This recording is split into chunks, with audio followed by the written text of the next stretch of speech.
Leo tunaenda kuedit picha kutoka kuwa hivi mpaka kuwa hivi kwa kutumia application ya Gemini AI au wengi wanapenda kuita Gemini. Unachotakiwa kufanya ni kuangalia video hii mwanzo mpaka mwisho ili usipitwe na chochote kinachohusu video hii au maelekezo haya nayoenda kukwambia.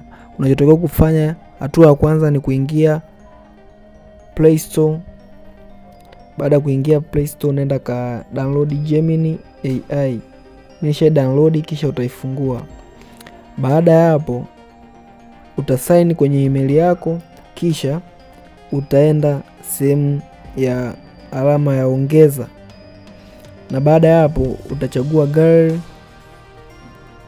na baada ya hapo utaenda kuchagua picha mojawapo unayotaka kuedit. Yes, mimi nitachagua picha hii, kisha utabonyeza done. Baada ya hapo picha itamaliza na uta paste hapa haya maelekezo au hii prompt. Hii prompt nitaenda kukwambia mwishoni wa video unaipataje. Ukishaweka hiyo prompt, kisha utabonyeza alama ya kutuma hii na utasubiri.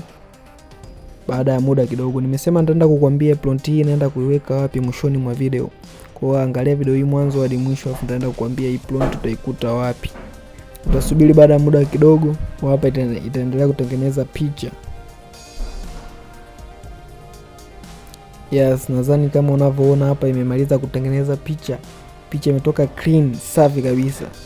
Kutoka hapa ilivyokuwa hivi mpaka imekuwa hivi. Yeah. Nadhani tumeelewana, kitu ni simple sana. Sasa hivi hakuna masuala ya photoshoot wala nini, yani natumia tu AI, mambo yote yanaishia humo. Sasa prompt hii hapa naenda kuweka kwenye comment.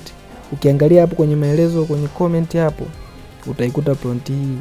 Na pia kama upenda video hii unaweza ka like, pia unaweza ka subscribe kwa video mbalimbali za tech kama hizi hapa. Unaweza ka share kwa wengine pia waweze kupata maujanja haya. Na tukutane katika video nyingine za mambo mbalimbali kuhusiana na teknolojia. Bye.